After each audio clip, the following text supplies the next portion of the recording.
มิตามิตรชาดกว่าโดยอาการ16ของผู้เป็นมิตรและไม่ใช่มิตรพระไตรปิฎกอรรถกถามิตามิตรชาดกพระศาสดาเมื่อเสด็จประทับอยู่ณพระเชตวันมหาวิหารทรงปราลภอมาตย์ผู้ประพฤติประโยชน์ของพระเจ้าประเสนที่โกศลตลอดพระธรรมเทศนานี้มีคำเริ่มต้นว่ากานิกัมมานิกุปานังดังนี้ได้ยินว่าอมาตย์ผู้นั้นได้มีอุปการะแด่พระราชาเป็นอันมากพระราชาก็ได้ประทานสักการะสัมมานะแก่เขาอย่างเหลือเฟือพวกอมาตย์ที่เหลือทนดูอยู่ไม่ได้จึงพากันทูลยุยงว่า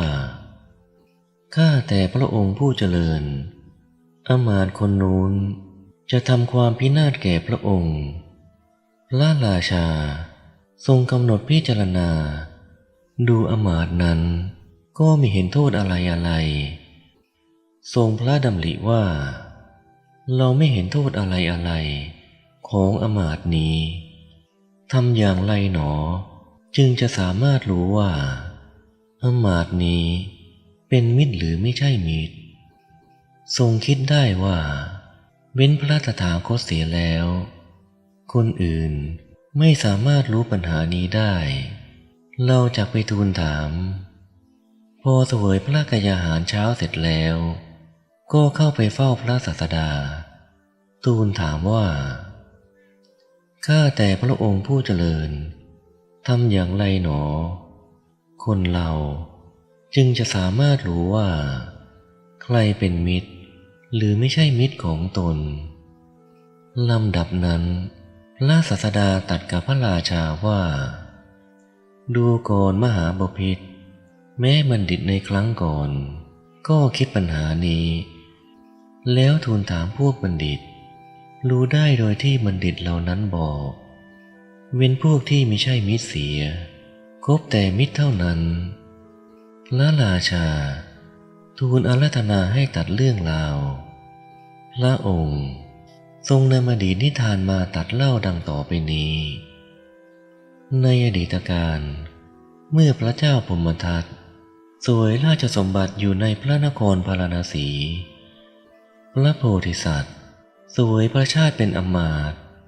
สอนอัตถธรรมแด่พระราชาครั้งนั้นในพระนครพาราณสีมีอมาตย์คนหนึ่งและเพื่อประโยชน์แด่พระราชาพวกอมาตย์ที่เหลือพากันยุยงพระราชาพระราชาไม่ทรงเห็นโทษของอมาตย์นั้นทรงพระดำริว่าทำอย่างไรหนอเราจึงจะสามารถรู้ว่าอมาตย์นี้เป็นมิตรหรือไม่ใช่มิตรเมื่อจะตรัสถามพระมหาสัตว์ได้ตรัสพระคาถาที่หนึ่งว่าบุรุษผู้เป็นบัณฑิตผู้มีปัญญาได้เห็นและได้ฟังซึ่งบุคคลรู้ทำกรรมอย่างไรจึงจะรู้ได้ว่าผู้นี้ไม่ใช่มิตรวินยูชนจะพึงพยายามอย่างไรจึงจะรู้ได้ว่าผู้นี้ไม่ใช่มิตรคำอันเป็นคาถานั้นมีอธิบายว่าบุรุษผู้เป็นบัณฑิตมีปัญญาเห็นคนผู้กระทำการงานเช่นไรด้วยจักษุได้ฟังเรื่องนั้นด้วยหูพึงรู้ว่าผู้นี้มิใช่มิตรของเราวินยูชนจึงพยายามอย่างไรเพื่อจะรู้จักผู้นั้นลำดับนั้นพระมหาสัตว์เมื่อจะตรัสบอกลักษณะของผู้ที่มิใช่มิตรแก่พระราชาได้ตรัสพระคาถาว่าบุคคลผู้มิใช่มิตรเห็นเพื่อนแล้วไม่ยิ้มแย้มแจ่มใสไม่ล่าเริงต้อนรับเพื่อนไม่ดูแลเพื่อนกล่าวคำย้อนเพื่อนบุคคลมิใช่มิตรคบหาศัตรูของเพื่อน ไม่คบหามิตรของเพื่อนห้ามผู้ที่กล่าวสรรเสริญเพื่อนสรรเสริญผู้ที่ด่าเพื่อนบุคคลผู้มิใช่มิตรไม่บอกความลับแก่เพื่อนไม่ช่วยปกปิดความลับของเพื่อนไม่สรรเสริญการงานของเพื่อนไม่สรรเสริญปัญญาของเพื่อนบุคคลผู้มิใช่มิตรยินดีในความชิบหายของเพื่อนไม่ยินดีในความเจริญของเพื่อนได้อาหารดีมีรสอร่อยมาแล้วก็มิได้นึกถึงเพื่อนไม่ยินดีอนุเคราะห์เพื่อนว่าอย่างไรหนอเพื่อนของเราพึงได้ลาภจากที่นี้บ้างบัณฑิตได้เห็นและได้ฟังแล้วพึงรู้ว่ามิตรพึงรู้ว่ามิใช่มิตรด้วยอาการเหล่าใดอาการดังกล่าวมา16ประการนี้มีอยู่ในบุคคลผู้มิใช่มิตรพระมหาสัตว์ตรัสพระคาถา5คาถาเหล่านี้แล้วอันพระราชาตรัสถามถึงลักษณะของมิตรด้วยพระคาถานี้อีกว่าบัณฑิตมีปัญญาได้เห็นและได้ฟังผู้กระทำกรรมอย่างไรจึงจะรู้ไว้ว่าผู้นี้เป็นมิตรวินยูชนจะพึงพยายามอย่างไร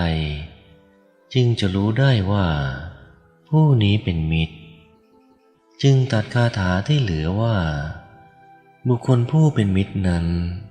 ย่อมระลึกถึงเพื่อนผู้อยู่ห่างไกลย่อมยินดีต้อนรับเพื่อนผู้มาหาถือว่าเพื่อนของเราจริงรักใคร่จริงทักทายปราศัยด้วยวาจาอันไพเราะคนที่เป็นมิตรย่อมคบหาผู้ที่เป็นมิตรของเพื่อนไม่คบหาผู้ที่มิใช่มิตรของเพื่อนห้ามปรามผู้ที่ติเตียนเพื่อนสรรเสริญผู้ที่พรรณนาคุณความดีของเพื่อนคนที่เป็นมิตรย่อมบอกความลับแก่เพื่อนปิดความลับของเพื่อนสรรเสริญการทำงานของเพื่อนสรรเสริญปัญญาของเพื่อนคนที่เป็นมิตรย่อมยินดีในความเจริญของเพื่อนไม่ยินดีในความเสื่อมของเพื่อนได้อาหารมีรสอร่อยย่อมระลึกถึงเพื่อนยินดีอนุเคราะห์เพื่อนว่าอย่างไรหนอเพื่อนของเราจึงจะได้ลาภจากที่นี้บ้างบัณฑิตเห็นแล้วได้ฟังแล้วพึงรู้ว่ามิตรด้วยอาการเหล่าใดอาการดังกล่าวมา16ประการนี้มีอยู่ในบุคคลผู้เป็นมิตรพระราชามีพระทัยชื่นชมถ้อยคำของพระมหาสัตว์ได้พระราชทานยศอันยิ่งใหญ่แก่พระมหาสัตว์แล้วพระศาสดาครั้นทรงนำพระธรรมเทศนานี้มาแล้วตรัสว่าดูก่อนมหาบพิตรปัญหานี้ได้ตั้งขึ้นแม้ในการก่อนอย่างนี้บัณฑิตทั้งหลายกล่าวถึงปัญหานี้ว่าคนที่ไม่ใช่มิตรและคนที่เป็นมิตรพึงรู้ได้ด้วยอาการ32เหล่านี้แล้วทรงประชุมจาดกว่าพระราชาในการนั้นได้มาเป็นพระอานนท์ส่วนอมาตย์ผู้เป็นบัณฑิตได้มาเป็นเราตถาคตชะนี้แล